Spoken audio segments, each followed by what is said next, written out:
Bro, ada riset heboh nih tentang emas dan uang. Lu simak video ini.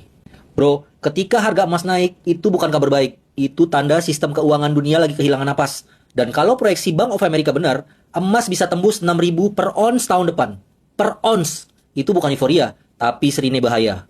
Bahaya. Michael Harnett dari Bank of America baru keluarin riset gila.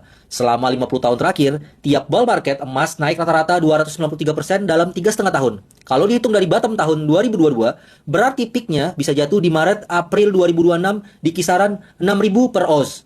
Lebaran bro. Sekarang perbandingannya makin absurd. Tahun 2022, 15 barel minyak sama dengan 1 ons emas. Sekarang, 61 barel minyak sama dengan 1 ons emas. Artinya apa? Harga minyak stagnan, tapi emas terbang.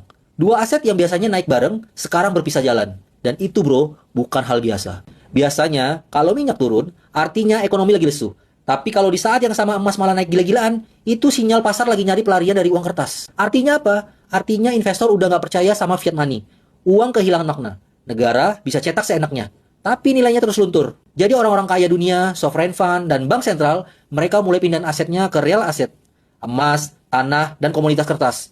Karena mereka tahu, kertas bisa dibakar, tapi emas nggak pernah default. Ini bukan pertama kali terjadi. 1973, krisis minyak, emas naik 65%. 1979, inflasi gila, emas naik 120%. Setiap kali dunia nggak percaya dolar, emas jadi mata uang darurat. Tapi, yang bikin 2025 beda adalah minyak nggak ikut naik bro. Artinya, bukan demand shock seperti dulu. Ini trust shock. Dunia mulai kehilangan kepercayaan pada sistem moneter global. Terutama setelah utang AS tembus 35 triliun USD. Dan suku bunga tinggi bikin likuiditas kering di mana-mana. Kalau lu lihat tanda-tandanya, ini bukan bull market biasa. Ini funeral march buat uang fiat. Harga emas bukan cuma cerminan inflasi, tapi refleksi ketakutan global. Dan ketika uang fiat kehilangan daya beli, harga aset real naik bukan karena ekonomi kuat, tapi karena orang mulai kabur dari sistem. So, bro, ini sama kayak rumah kebakaran. Semua orang lagi rebutan cari pintu keluar. Dan pintu itu bernama emas.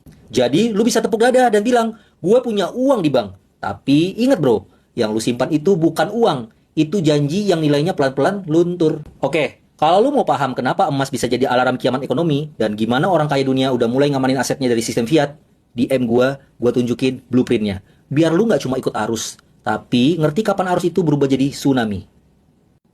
Like and share, ikutin video selanjutnya bro.